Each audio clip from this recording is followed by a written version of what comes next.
Selamat pagi, salam sejahtera untuk kita semua. Semoga kita semua dalam keadaan sehat walafiat dan dalam rahmat Tuhan Yang Maha Esa.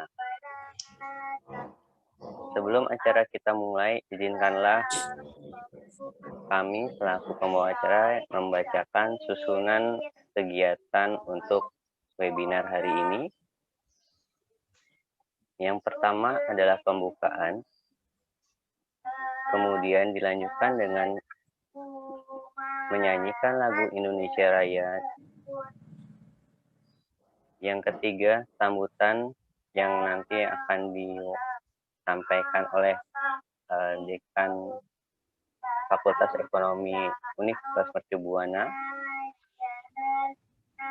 Kemudian yang keempat nanti ada Dr. Anis Jali, PhD. Kemudian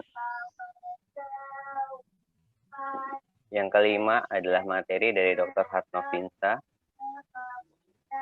Pak Yananto bisa tolong yang keenam materi dari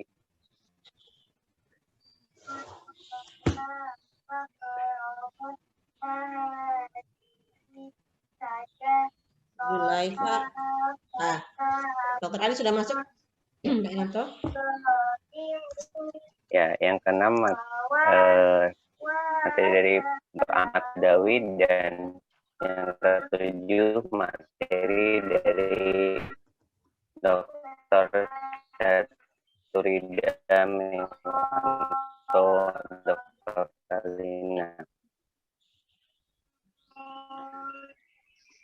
Baiklah, untuk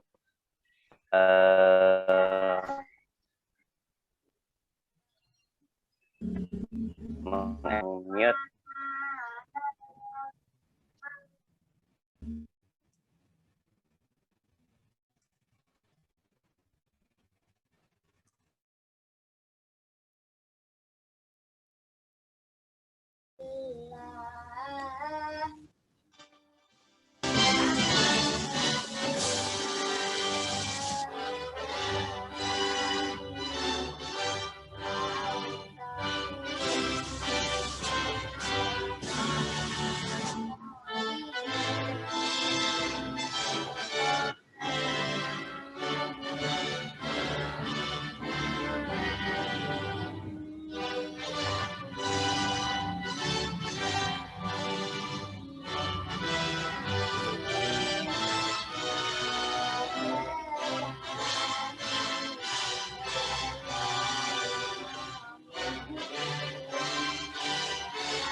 Baik, terima kasih. Berikutnya kita lanjut kepada sambutan yang akan disampaikan oleh Dekan Fakultas Ekonomi dan Bisnis pada Dr. Hatno Finsa. Kami persilahkan.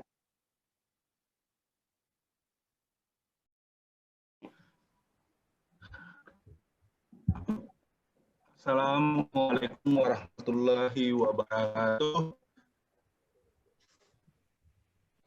Waalaikumsalam warahmatullahi wabarakatuh. Dengaran suara saya?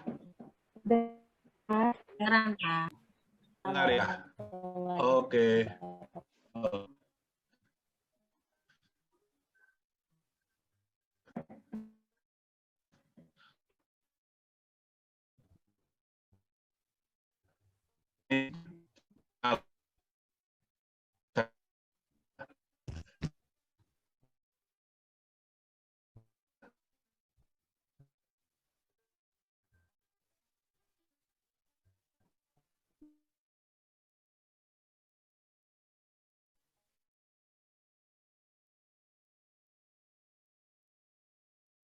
Halo.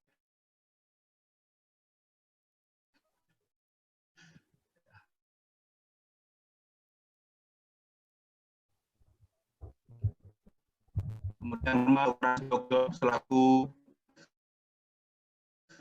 Camat Kembangan, kemudian yang terlibat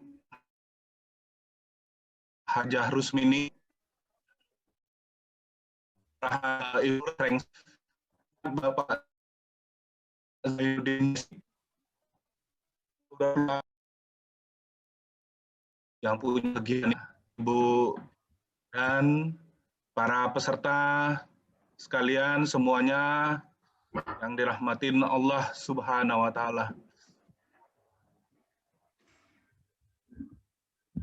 Alhamdulillah hari ini kita bisa berkumpul walau melalui webinar,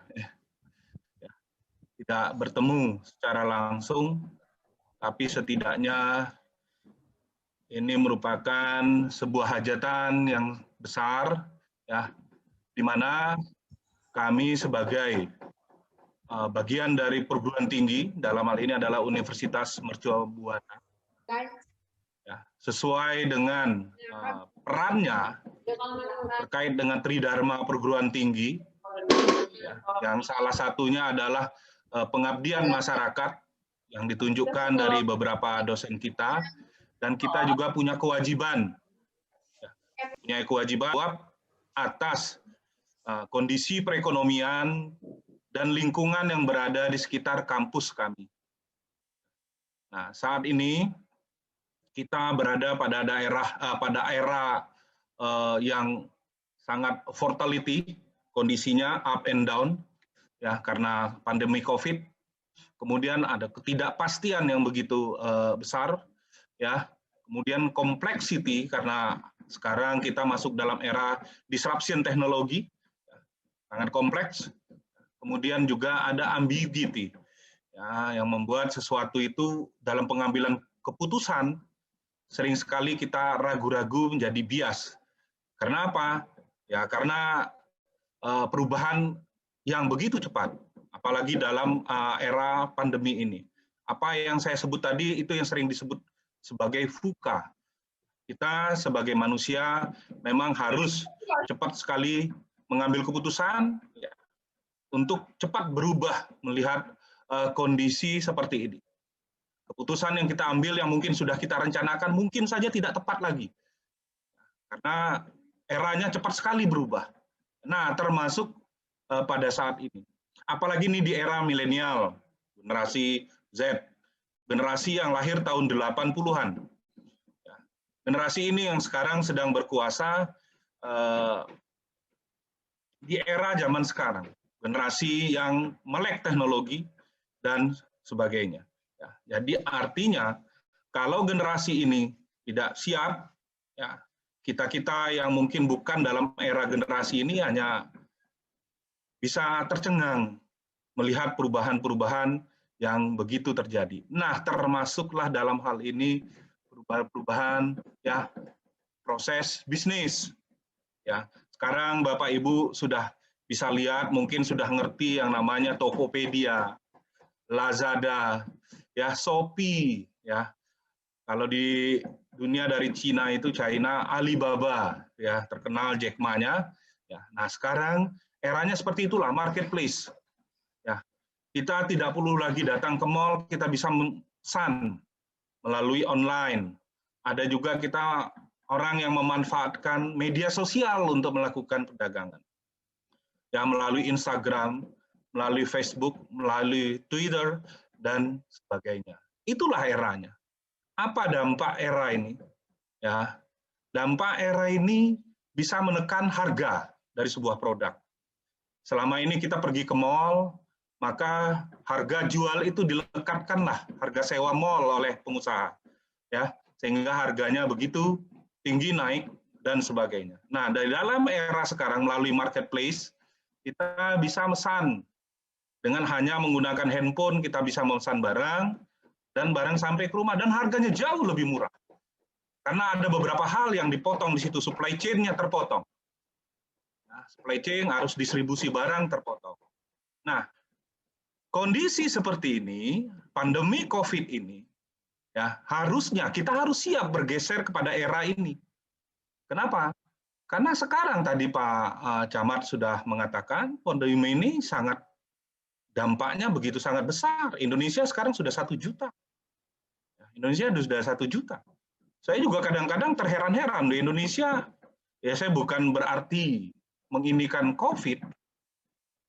Kita urutan ke-19 di dunia saat ini, tapi penduduk kita jumlahnya nomor 4 terbesar di dunia. Tapi dari sisi jumlah positif COVID kita nomor 19 di dunia. Ya, kita masih jauh di bawah Brazil, jauh jumlah positifnya ya. Brazil, Meksiko dan sebagainya yang juga penduduknya besar. Ya, Rusia, apalagi Amerika Serikat. Ya, Amerika Serikat sudah menembus hampir 500 ribuan yang meninggal dunia di sana. Nah, kalau kita perhatikan itu, maka memang COVID ini paling banyak yang berdampak itu adalah negara-negara demokrasi. Negara-negara demokrasi yang berdampak. Ya, yang sangat sekali berdampak terhadap COVID ini. Jadi kita tidak bisa membandingkan apple to apple misalnya dengan Vietnam. Apalagi dengan China, apalagi dengan Korea Utara. Tapi kita bisa membandingkan dengan negara besar seperti kita, ya, apalagi kita luasnya wilayah yang begitu besar, memang jadi kendala. Jadi artinya kalau sekarang kita urutan ke-19 di dunia, itu bukan prestasi, tapi bisa juga disebut prestasi dalam hal penanganan COVID. Ya, nah tapi kita juga harus siap dengan kondisi yang berubah. Ada blessing in disguise dengan adanya COVID ini. Apa itu? Kita sekarang jadi melek teknologi. Ibu-ibu jadi melek teknologi, memanfaatkan marketplace, ya, sehingga bisa menekan harga barang. Memang, ya, kalau melalui marketplace yang kita lihat adalah foto, kita tidak bisa melihat secara langsung. Itulah salah satu kelemahannya. Tapi kelemahan itu sekarang oleh marketplace sudah dirubah. Jadi kalau barang datang silakan divideokan, nanti bisa ditukar dan sebagainya. Kenapa? Itu bagian dari pelayanan bagi mereka. Nah, sekarang kami dari Universitas Mercu Buana, ya, punya kewajiban mengenalkan terkait dengan marketplace ini. Termasuk di kampus kami pun. Sekarang penerimaan mahasiswa baru sudah bisa melalui online. Bisa ujian online. Ujiannya bisa kapan saja. Karena kalau dia bersebelahan duduk yang A dan yang B, si A dan si B, walaupun dia duduk bersebelahan, soalnya akan berbeda. Ujian online teracak by system. Seperti itu. Inilah pemanfaatan teknologi. Begitu mudahnya sekarang. Sehingga apa? Perusahaan-perusahaan yang tidak sekuat, tidak beralih ke teknologi, masih mempunyai mental lama, dampaknya sekarang bisa bangkrut. Sekarang Bapak Ibu bisa saja lihat di mall. Mall buka di Indonesia sekarang karena ada PSBB, buka sampai jam 8 malam. Mall tetap rame. Ya, tapi ramenya apa? Ya, cuma untuk cuci mata. Karena kebosanan sudah 10 bulan di dalam rumah. Ya. Nah, sekarang kesempatan bagi Bapak Ibu, ibu-ibu yang hadir di sini ya untuk berbisnis, gunakanlah teknologi. Ya, gunakanlah teknologi. Kalau Ibu sudah punya usaha kecil, daftarlah di marketplace. Ya. Ya, daftarlah di situ di UMKM. Apalagi sekarang dengan Undang-Undang Cipta Kerja, UMKM betul-betul dilindungi dengan undang-undang tersebut. Karena kelemahan UMKM selama ini adalah bentuk hukumnya yang tidak jelas. Sehingga perbankan belum begitu berani memberikan pinjaman. Sekarang dengan Undang-Undang Cipta Kerja itu dilindungi. UMKM didorong. Perusahaan besar mau buka pabrik dan sebagainya di Indonesia wajib berkolaborasi dengan UMKM ya sebagai penopang bahan bakunya ataupun bahan-bahan lain yang mendukung dari proses industri. Ini yang harus terjadi. Saya pernah melakukan riset di Batam, sudah lama memang tahun 2009.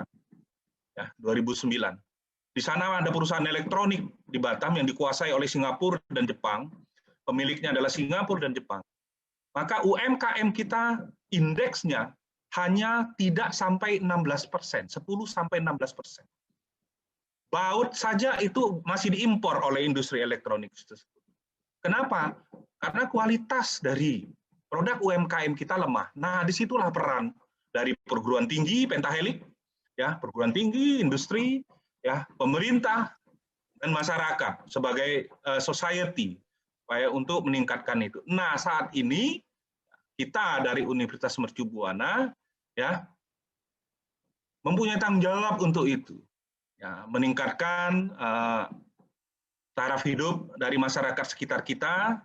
Kita tidak bisa membagi uang, tapi kita hanya bisa memberi unpan, ilmu yang hanya kita bisa lakukan. Nah, itu nanti akan disampaikan oleh para dosen-dosen kami, termasuk sekalipun di situ saya lihat digitalisasi akuntansi.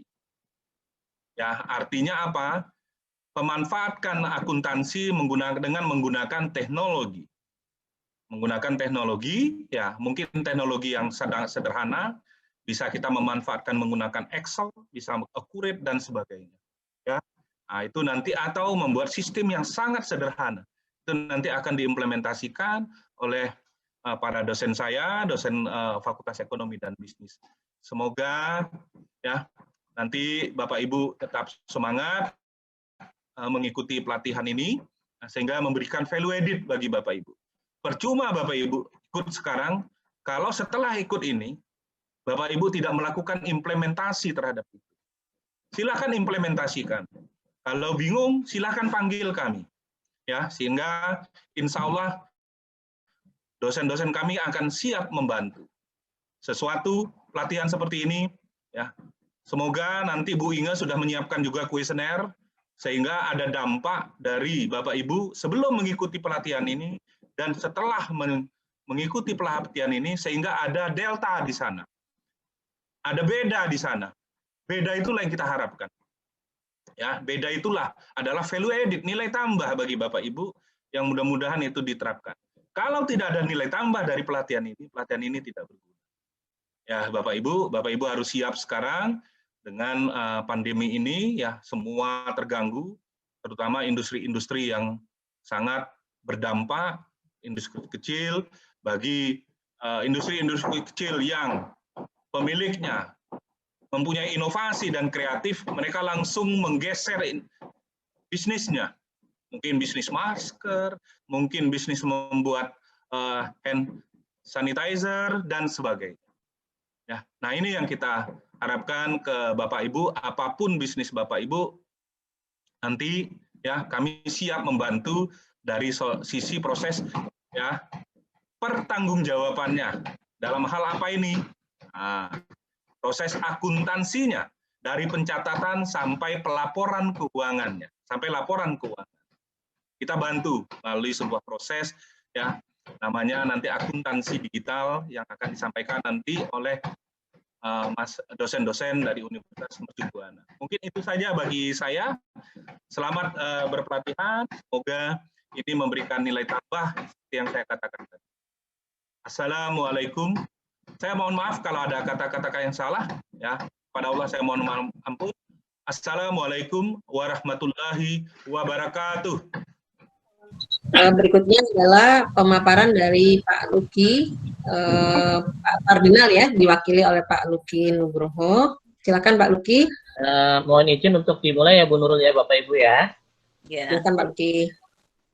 Bismillahirrahmanirrahim. Assalamualaikum warahmatullahi wabarakatuh. Alhamdulillahirrahmanirrahim. Wassalamualaikum warahmatullahi wabarakatuh. Wa ala alihi washabihi ajmain. Amma ba'du, la haula wala quwwata illa billahil azim. Mohon maaf ini ibu-ibu mengganggu waktu malamnya. Saya juga hanya menyampaikan ya, sharing ya, kaitannya dengan Udah begini ke?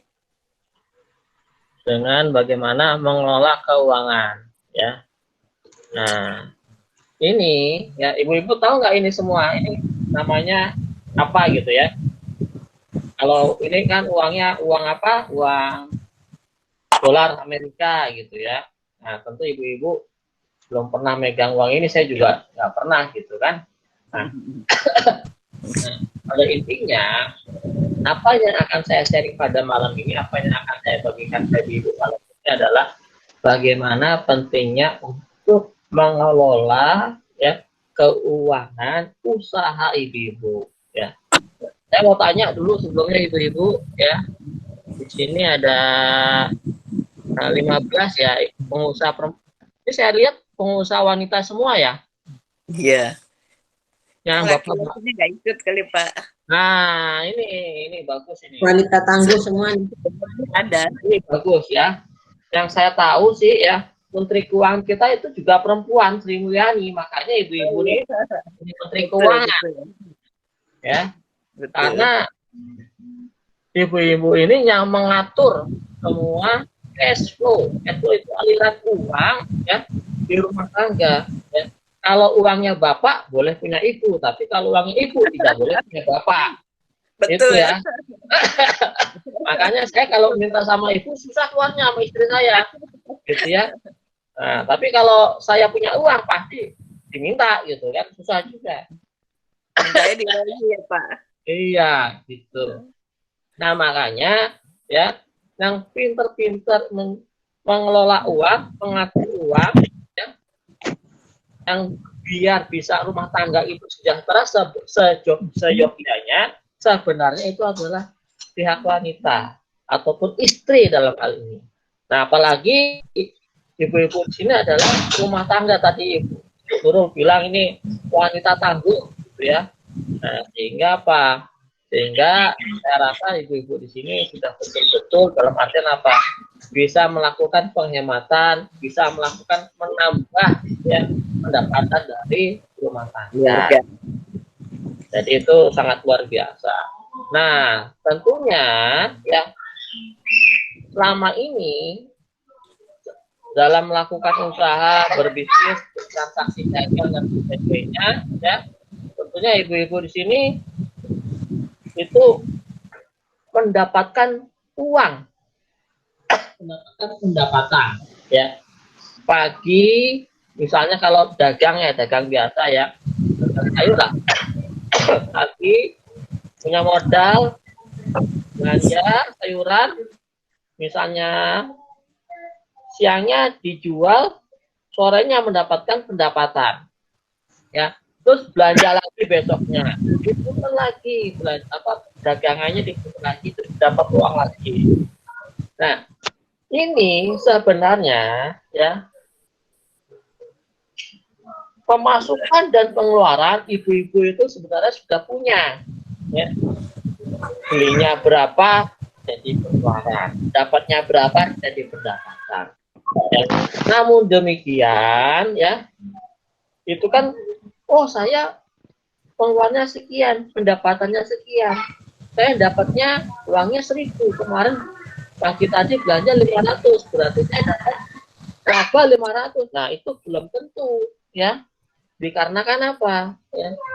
Dikarenakan kita kadang-kadang antara kebutuhan ya usaha sama kebutuhan rumah tangga masih gabung, ya. Masih gabung dalam artian apa? Siang-siang anak minta sangu, anak minta uang jajan, diambil uangnya. Nah, ini uang belanjaan atau uang rumah ini? Nah, jadi kan nggak ketahuan. Jadi antara pendapatan belanja sama pendapatan ya, yang memang dikhususkan untuk belanja untuk kebutuhan rumah tangga itu tidak dipisahkan. Nah, oleh karenanya ya tujuan dari sharing ini adalah untuk berbagi pengetahuan ya dan pengalaman sebenarnya. Nah, saya mau tanya sebelumnya ini Bu Ermawati ya, wah ini Bu Ermawati masih seger malam-malam ini, alhamdulillah ya Bu. Alhamdulillah Pak. Kamera apalagi sebelum seger lagi. Bu Erma usahanya apa ya Bu? Saya sebenarnya usahanya banyak Pak, memang di kuliner. Saya ini di sini kalau hari Senin Kamis itu ngisi snack buat ibu-ibu untuk berbuka puasa. Wah. Seringnya saya bikin stik dan biji ketapang. Wah, luar biasa. Tapi juga saya menerima pesanan ibu-ibu untuk rendang karena memang saya orang Padang. Sama dengan istri saya ini orang Padang, Bu, orang Bukit Tinggi. Sama Bukit Tinggi, Pak. Iya. Nah, Ibu Ermawati ini setiap harinya itu buat catatan nggak, Bu? Catatan bikin Pak, tapi kadang-kadang nggak teratur. Saya punya bukunya. Iya. Nah, bukunya ada Bu ya, bukan di lembaran ya? Ya Pak. Ya, ada pakai buku nggak pakai lembaran ya Bu ya? Ya, pakai buku Pak. Ini aja saya mencatat Pak, semua yang ini saya catat. Ya, bagus berarti Bu. Maksudnya dalam artian kalau lembaran hilang. Bikin pendapatan pengeluaran, tak taunya ketiup angin hilang. Iya betul. Input hilang gitu ya. Nah. Alhamdulillah Pak, saya punya catatan dari tahun 2000 tuh catatan saya ada. Ya, itu luar biasa itu berarti bagus Bu. Nah, ini jadi memang ya pendapatan dan pengeluaran itu perlu dicatat di dalam Di dalam buku, dalam artian biar teradministrasi, tujuannya adalah biar tersimpan dan teradministrasi dengan baik. Ya. Nah, namun demikian di masa sekarang kan ibu-ibu tahu semua sekarang kan masanya ketemu kapan saja dan di mana saja, jaraknya di mana saja itu bisa ya, sudah kelihatan. Nah, dengan perkembangan teknologi tentu kita mau memperkenalkan yang namanya aplikasi pembukuan. Nah, namun demikian di sini kira-kira ada 15 orang ini. Ada Bu Ermawati, ada Bu Kameralani, ada Bu Nadia, ada Bu Yayu, ada Bu Adida. Di masa COVID ini, ya, apakah penjualan ibu itu terdampak COVID atau tidak? Menurun atau tidak? Salah satu coba Bu Ermawati, gimana pesanan-pesanannya naik atau turun Bu? Dibilang naik sih enggak ya Pak ya, istilahnya kalau turun benar juga enggak, rata-rata aja, tapi memang jauh dibandingin dengan hari-hari biasa sebelum pandemi. Kalau Bu Kameralani ini usahanya apa Bu? Saya kuliner Pak. Oh kuliner, gimana kuliner Bu? Sama kayak Bu Ermawati ya, tadi ada rendang. Oh, saya nggak pakai snack, nggak rendang. Saya penyedia nasi bol, nasi bakar, tumpeng mini, dan jenisnya. Punya ini juga, punya pencatatan juga. Punya Pak di buku Pak. Oh, di buku. Kadang-kadang saya suka biwat, tapi kadang-kadang tidak Pak. Begitulah ibu-ibu Pak. Nah, berarti rata-rata semuanya sudah punya buku ya, pencatatan ya. Iya Pak. Oke. Nah, kalau Ibu Hadijah ini punya? Hadijah. Suaranya masih di mute itu. Kadang-kadang saya catat, kadang enggak apa. Tapi di buku juga ya? Tapi ya punya saya buku. Kulinernya itu apa namanya? Nasi kebuli Pak, sama akekah. Oh, terus nasi bakar, ada snack box juga Pak. Ya, Bu Kameralani sama Bu Hadijah di masa COVID ini gimana Bu? Usahanya? Turun naik Pak, kadang-kadang per bulan rutin, kadang-kadang enggak gitu. Ya alhamdulillah lah. Berarti kira-kira nggak terlalu turun tapi nggak terlalu signifikan ya? Ya alhamdulillah. Yang ada usaha lainnya yang selain kuliner ada nggak? Akekah Pak saya. Oh ya, Mas Akeka ya. Kalau Bu Nyayu ini apa? Iya. Saya pempek Pak, makanan Palembang, pempek, kerupuk, kue-kue gitu. Punya catatan juga ya Bu ya? Saya pakai buku kas kayak Pak Anton bilang tadi. Oke, baik. Catatan paling mudah, paling simple buat UKM. Ya, betul. Tadi memang yang untuk saat ini ya, yang paling simpel adalah memiliki buku kas ya. Namun demikian ya, sebelum memulai usaha ya, sebelum kita melakukan belanja, kita harus bisa memisahkan ya yang namanya kas usaha sama kas rumah tangga. Ya. Jadi misalnya istri suami juga sebagai pengusaha atau suami juga sebagai pegawai gitu ya. Nah, inilah yang sebagai kas daripada rumah tangga. Ya. Jadi misalnya suaminya gajinya 1 juta, ya itu adalah kas rumah tangga. Jadi pengeluarannya dicatat mengurangi daripada kas rumah tangga, sehingga di dalam buku kas itu terdapat dua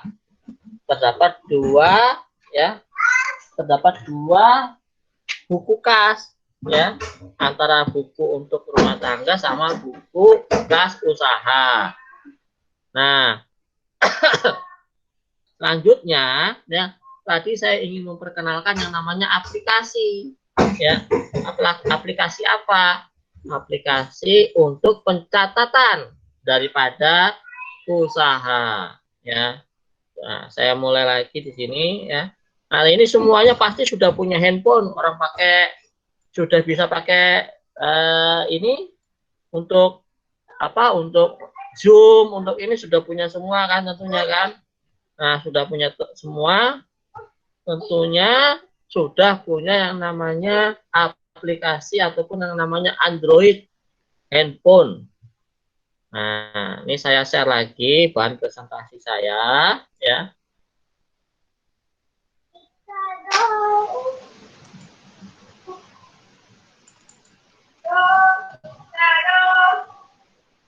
Nah,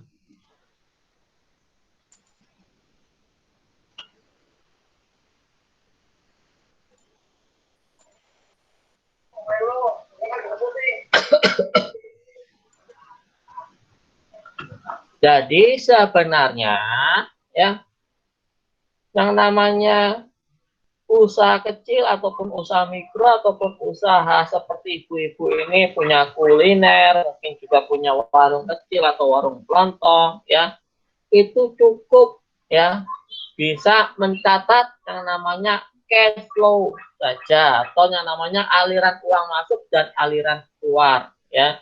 Namun demikian ya, kita harus betul-betul mengetahui seberapa jauh daripada usaha kita itu bisa menghasilkan pendapatan untung atau malah jangan-jangan ya kecampur sama kas rumah tangga ternyata nggak untung tetapi ya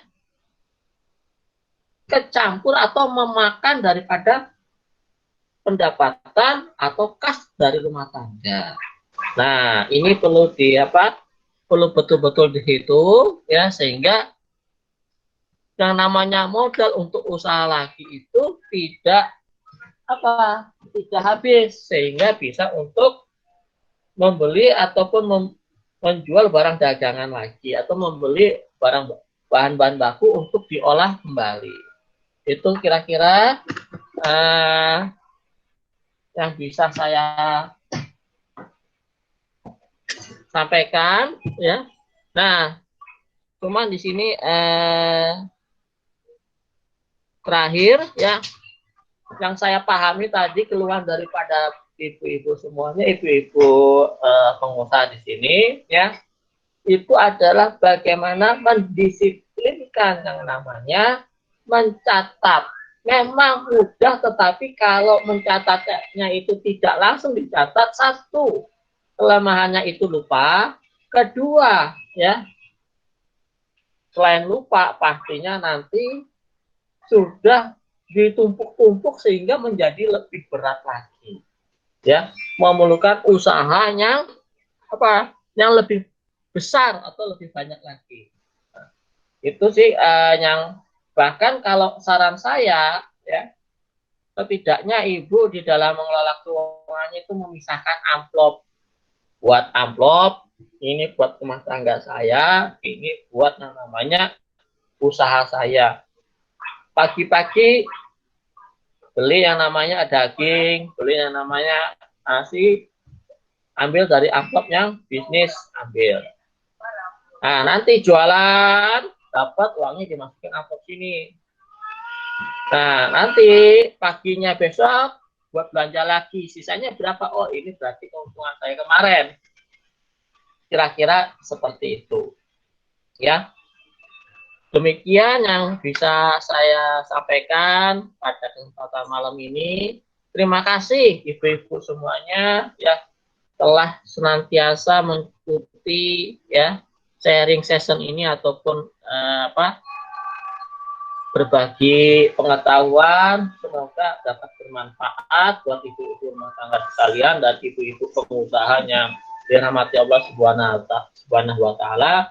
Semoga tetap sehat semuanya ya Bu, dan juga bisa meningkatkan kesejahteraan ibu-ibu semua dan keluarga tentunya. Terima kasih. Wassalamualaikum warahmatullahi wabarakatuh. Waalaikumsalam warahmatullahi wabarakatuh.